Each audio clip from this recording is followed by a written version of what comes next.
Good day and welcome to this very special edition of Focus on Independent Public Radio WCPI 91.3 FM, broadcasting from the McMinnville Warren County Chamber of Commerce building. This is also a dual purpose recording. We're doing video today with BLTV on Ben Lomond Connect. And if you are one of those very fortunate subscribers to BLTV, you got to see this kind of local emphasis programming on this station with a really tight focus on our community and all of the counties served by Ben Lomond Connect. This is Bill Zachman. I'm one of the volunteer producers at WCPI, and just in the interest of full disclosure, I do have a special interest in today's program. I'm a member of Central Church of Christ, which is getting close to celebrating its 200th anniversary of service in this community and in the kingdom of God. And my special delight today is that I'll be introducing our brand new preacher, the new pulpit minister, Cody Boston. Cody, when this program is being recorded on August 3, 2021, will have been in his position, Cody, what? 2 weeks, 3 weeks? 2 weeks. 2 weeks. 2.5 almost. 2.5, brand new. His feet are running. I don't think his body has quite caught up with his feet, but he is running and doing a splendid job as the new minister at Central Church of Christ. When we introduced you through the Southern Standard a couple of weeks ago, we referred to you as our youthful new minister. At my age, everybody looks pretty youthful, so if you don't mind my asking a personal question right off the bat, how old are you, Cody? I turned 32 on July 30th, so brand new 32-year-old. Okay, and I've got to say something about Cody. Cody comes to McMinnville and Warren County carrying a great legacy of one of the most honored, one of the most beloved and revered Church of Christ preachers, the late Ernest Laws. You are his grandson. That is correct. One of many. Well, what did you learn from Brother Ernest? So my grandfather preached in Dunlap, Tennessee, where I grew up. Mm-hmm. And he would come back every week so that my grandmother could get a perm. And every time he would come, he would still visit members, even though he was no longer preaching at Dunlap, that he had relationships with and made those connections with. And so he would take me with him on those visits, and I always saw how Papa, that's what I called him, how my Papa cared for people and was always there and checking on people, calling people. And he just had a genuine love and concern for others. And I always admired that. And so when I got into ministry, especially, that's what I've always tried to do, is have that same love and concern for other people that he had. Mm-hmm. You started out preaching, as a lot of Church of Christ preachers do, in your teenage years. What kind of influence did Ernest Laws have on you? Was that the pivotal influence? You saw Papa in the pulpit preaching. Is that what lit up the light bulb and said, I want to do that when I grow up? I think so. When I was young, apparently very young, I used to preach to my parents, and people used to call me Little Ernie, and so I always thought at some point in my life I would preach because Papa preached, and I was very close with my grandfather, and I wanted to be like him, and I always admired what he did, and so the very first sermon I ever did, Papa put together for me, and so I was able to learn from him in that respect. He would always call me. He would send me material to look over when I was going to speak at something. And so the more that I watched him and saw him up there, I think somewhere it just connected with me that that's what I wanted to do. Well, you know that your Papa, Ernest, as you called him, helped you with your first sermon. Do you remember what the topic was for that sermon? I don't remember the topic. I believe it had something to do with cleanliness, maybe. Because there was an illustration of taking a bath or something in it. Because the lesson itself, I sped through it so fast, I think it lasted about 4 minutes. And You know, a lot of people out in the pews would say, "Hey, let's try that again." I know. But I remember that night very specifically. I was wearing a clip-on tie, and when it was time for me to get up and speak, I stood up, and my tie got caught between the pew and my hand. And so when I stood, it unclipped my tie. And so I went up there, and I had my top button buttoned on my shirt, but I didn't have a tie, and I don't know if that added to the nerves a little bit. And then I just sped through that sermon, and this sweet lady afterwards came up to me and said, "Well, that was a great job. Maybe next time make it just a little longer." But Papa, he had sent me. He really put it all together for me. And then anytime I spoke, even when I was in college, and he would hear I would speak at Henderson Church of Christ for the Wednesday service, he would send me material to help with whatever my topic was. And he was always very encouraging and helpful in any time I spoke. Let's talk about your preparation. Of course, you grew up in Dunlap, which is over in the Sequatchie Valley, not very far from McMinnville. I would assume that growing up in a rural community like that would be not a whole lot different from growing up in McMinnville. What do you see here in your first 2 weeks reminds you of Dunlap, and what do you see that is so different from Dunlap? Since I graduated from Freed-Hardman, I've been in big cities. We were in Nashville, we were in Murfreesboro, we were in Pensacola, Florida for a little bit, and this is the first time I'm back in a smaller town, if you will. And in Dunlap, one thing I always noticed that was just nice that you don't really have is, unless you grew up in the big city, is everybody knows everyone. And so when you're at the restaurant, or you're at the Walgreens or the Walmart, you're usually going to run into someone you know. And there's just a warm feeling about that, and this sense of community and camaraderie and friendship and relationship. And I've noticed that just being back, that I'm running into people that I meet at services, or that maybe my family's known, or people that I don't even know yet but have heard I'm here, and they've seen my picture, and they're like, "I knew your grandfather." Right. And so they're it's just neat to kind of be back in that atmosphere. I didn't realize how much I missed that camaraderie, that friendship, and that closeness you have when there's not as many people. As far as big differences, I guess there's more red lights here than there are in Dunlap, and there's more restaurants. That's about the main thing. And y'all have a Lowe's. Dunlap has a Walmart. That's about all we have. Well, what community doesn't have a Walmart? I know, at this point in time. Or a Dollar General store. Yeah. I want to talk to you. You talk about interactions with the community here in McMinnville and in Dunlap.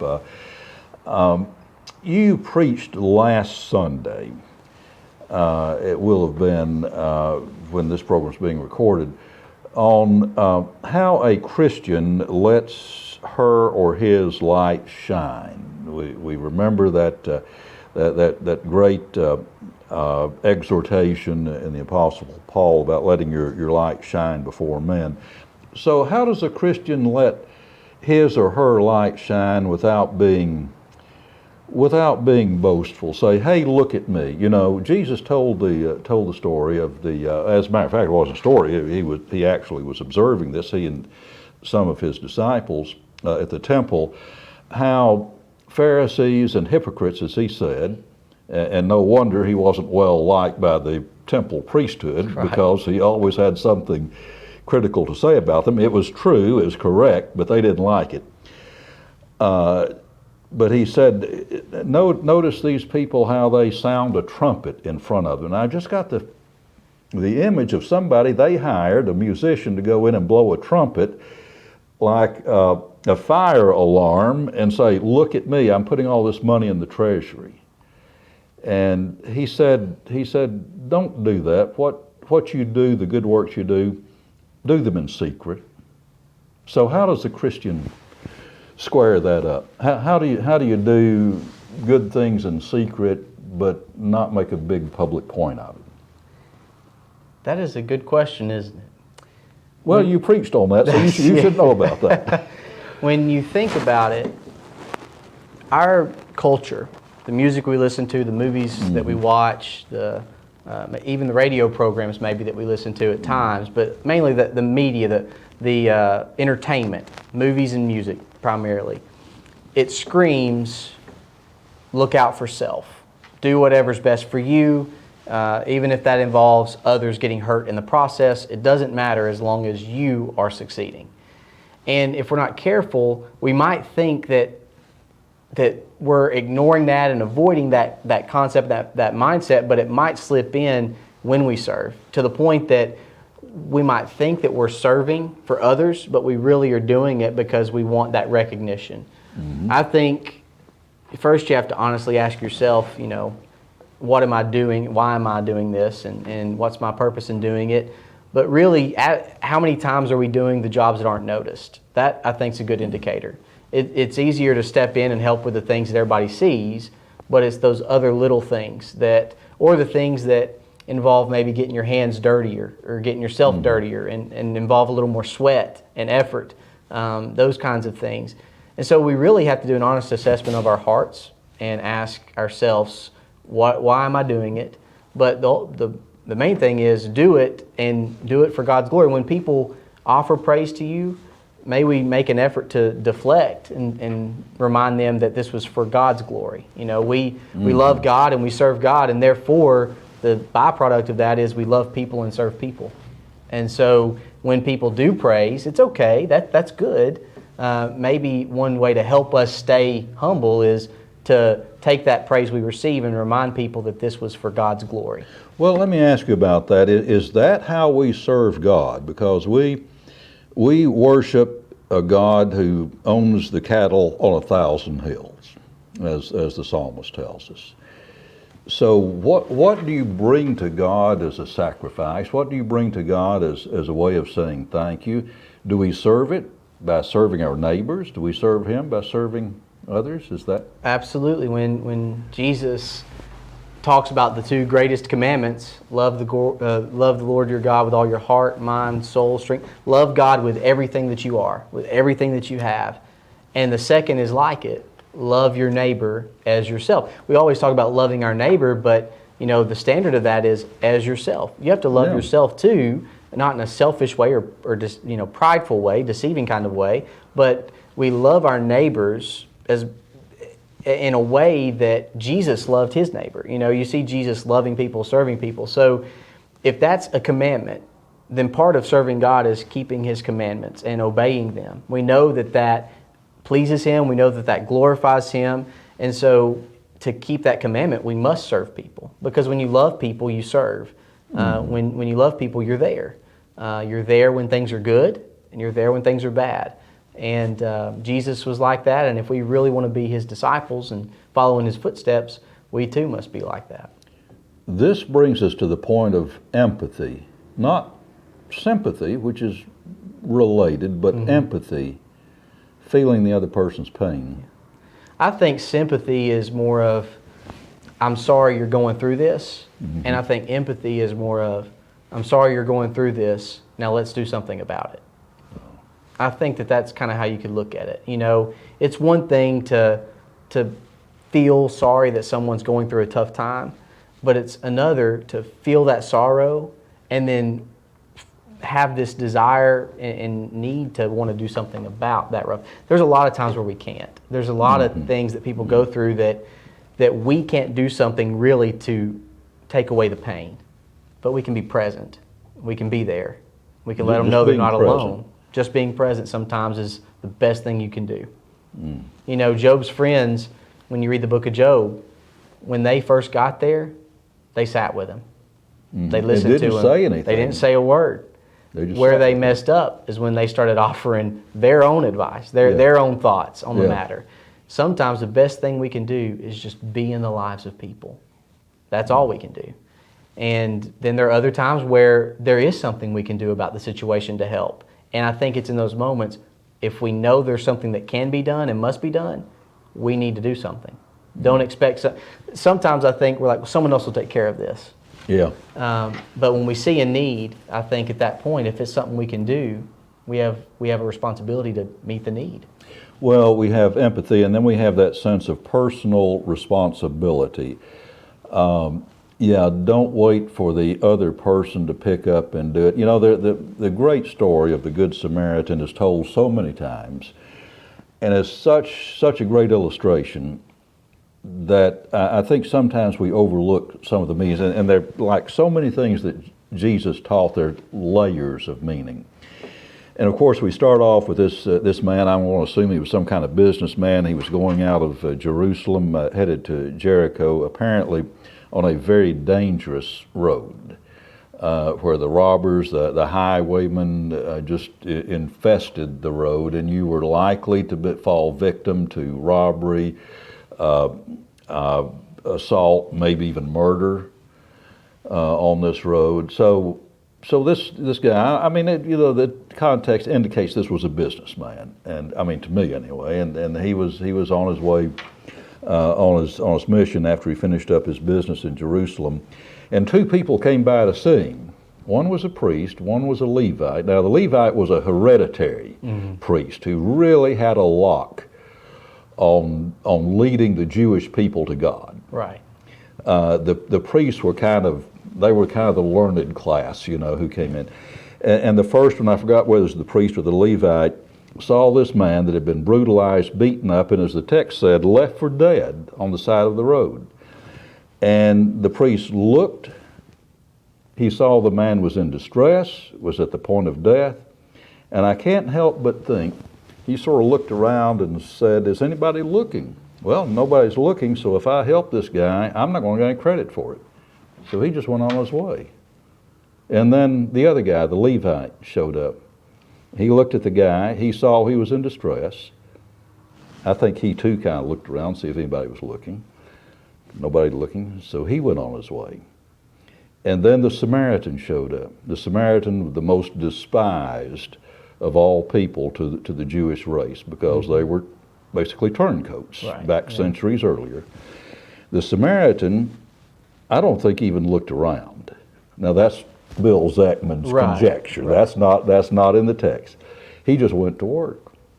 He put him on his mule, took him to an inn, paid the innkeeper to take care of him, paid him in advance, and told him, said to me, if you spend more than this when I come back, I'll settle up with you. I'll pay whatever it takes. That Samaritan, and I think there's a good reason Jesus made it a Samaritan. But he did what he did because it was the right thing to do. He wasn't looking for an immediate reward. Is that what God calls us to do? Just to lend that helping hand whenever we can without thinking about my reward?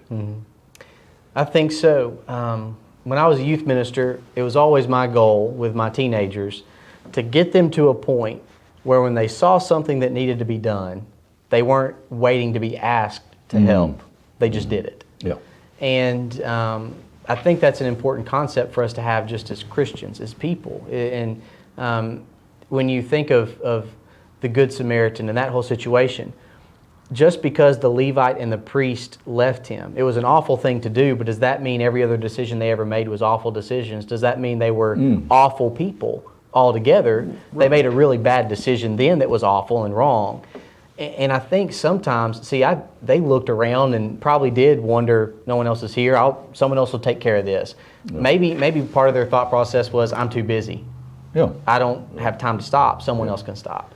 Sometimes I think we are so busy that either that's our mindset that someone else will take care of it and we just keep going, or maybe we're so busy that we're going so fast we don't even see the person on the side of the road. And I'm talking figuratively. I'm not talking about every time you see a car broken down. I'm just talking figuratively speaking. We don't see the person hurting or hear pain in their voice or see it on their face because we're so busy with everything going on in our life. There's not enough time in the day. I'm learning that now, having 19-month-old twins at home and moving to a new area, trying to unpack boxes, trying to start this new job and this new work here. There's just not enough time in the day. And everyone's so busy. You have parents taking kids to ball practice and everything else. And sometimes we have so many things going on that we might not notice there are people around us that need help. And so sometimes it calls us to stop, to be still for a moment, and just pay attention. And when we do that, you'll see a need. You'll see people you can help. You'll see situations where all you can do is be present. but you'll see situations where you can do something about the pain. And I think as Christians, we need to slow down and we need to open our eyes and see the hurt and the pain going on. We need to open our ears and hear the cries for help. And then we need to do something about it. We have the message, the gospel, the good news of Jesus, and He provides forgiveness and hope and healing and salvation. And all that's possible through Him. And we have a responsibility to find a way to connect people to Him so they can enjoy the blessings that are found in Him. This doesn't necessarily mean taking care of people, we might say, like us. Right. This means taking care of all people, even those that are left like that poor businessman on the side of the road, beaten up and battered. People that are society's, I don't know how to put it delicately, but society's rejects, the people we look down on. Mary Magdalene, good example. A lot of Bible scholars thought she was a prostitute, a notorious prostitute. And Jesus was criticized by other people at that dinner because He let her approach Him and said, doesn't He know that she is a sinner? You know, is this Jesus? Is this who He says He is? He would know. Yeah. But He said no, and he made that woman an example that's lasted for 2 millennia in our memory, and said, you may not rank anywhere on the scale of social respectability, but I value you. When you look all through the Bible and you go to Hebrews 11, we typically call the Hall of Fame of the Faithful. You read about all these individuals that were faithful and they're praised for that faith. And you know they were faithful because of what they did, their actions, not just what they professed. Right. Because every person that it talks about their faith, it talks about what they did that proved faith. Yeah. You read James, it says that faith and works are together in James 2. And when you read Hebrews 11 and you look at all those people that had great faith and did something about their faith to prove their faith. There was always action. There was always action. There was always action. There was also always imperfection. Every person in Hebrews 11 was imperfect.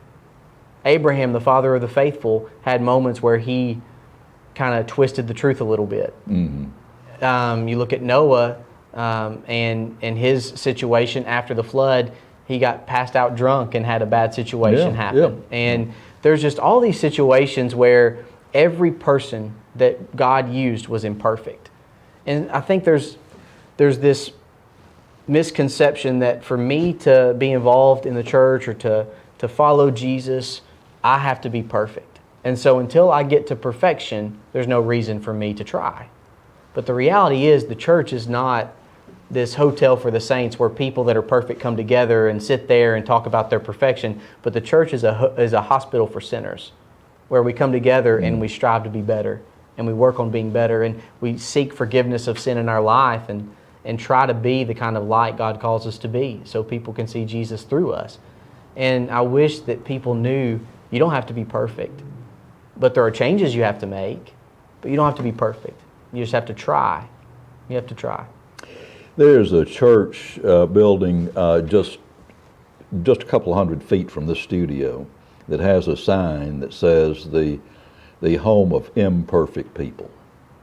Now that's a message to put out in public. Say, we don't expect you to be perfect. Yeah. What do you say to those people who say, well, you know, I'm interested in the gospel message. I'm interested in following Jesus through the path of salvation.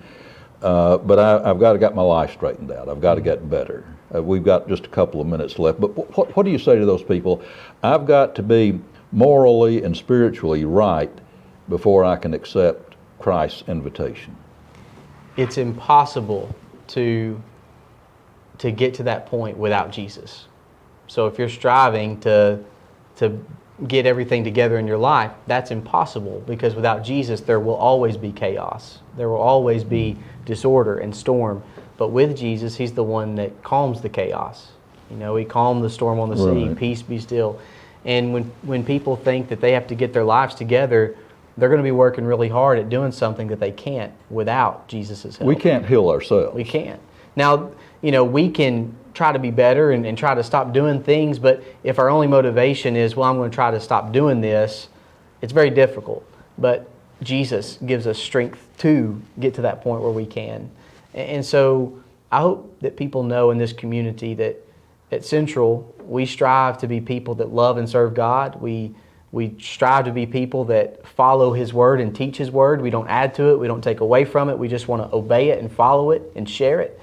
And at Central, we're all imperfect. Now, that doesn't mean that we live in our imperfections and continue in the things we know are wrong. It just means that we know we're imperfect, so we seek God's help to be forgiven when we make those mistakes, when we do sin and disconnect ourselves from Him, and knowing that He forgives us through the blood of Jesus in those moments. So, I hope that people know that you cannot get your life together without Jesus. It's just impossible. And there are some people that spend their whole lives trying to get things right, and they never make that decision to get things right. We're down to our last minute here. I do want to mention as we close out that I'm talking to Cody Boston, new minister at Central Church of Christ, where some really exciting things are going on. You got here, Cody, at the time when we're working on the first Smart House, also known as a tiny house, that the church is going to donate to the Home Organization for Homeless People, transitional housing for homeless people. We have people in the church, and Central's not alone in this. There are a lot of other churches in this community, and thank God for that, who are ministering to the homeless, taking them food on a regular basis, providing clothing, temporary housing, just doing good things, taking care of that man on the road that the Good Samaritan finally found, taking care of those people.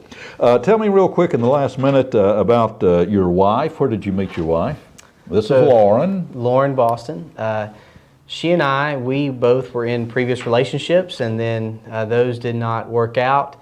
We were both so busy, we actually started trying the online dating scene through Christian Mingle. And I'd had it for a little bit, not very long, and it just wasn't really working out. She didn't really like it very much.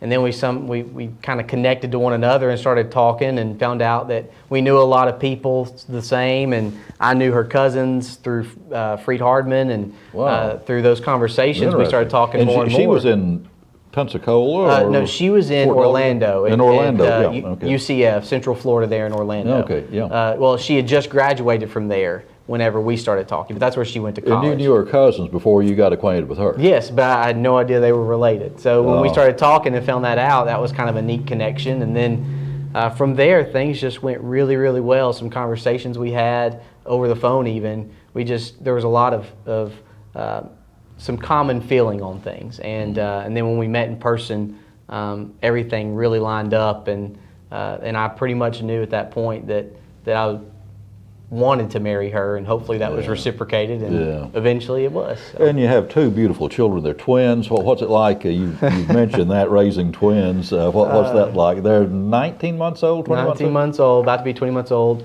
Well, I've learned that all mothers are superheroes. Not take anything away from fathers, but all mothers are superheroes, whether it's one child or twins or triplets or multiple of different ages.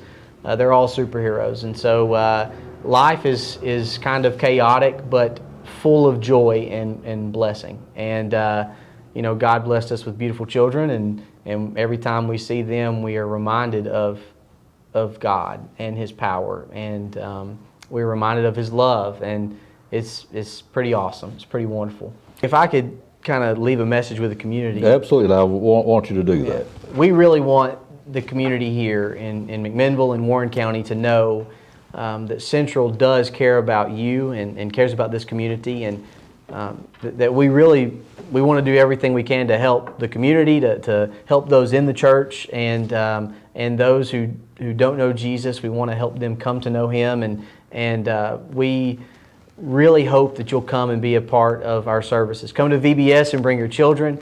Come and worship with us and get to know us a little better. Come to other events we're going to have throughout the year, and throughout each and every day of your life, I just encourage you, take a moment and open your eyes and look around you, and you'll see needs all around. ask yourself what you can do. You might not can do what someone else can, but there's something you can do. So if you see that there's something you can do that for someone else. There might be a time in your life where you need someone to do that for you. And so that's kind of what we want to be at Central. We want to be a congregation that loves God with all of our hearts and serves Him, and that loves other people with all of our hearts and serves them as well. Well, that's a great message for us to close out. So again, to our listeners on WCPI and the viewers on Channel 6 BLTV, thank you for joining us for this session with Cody Boston, the new minister at Central Church of Christ. This is Bill Zach.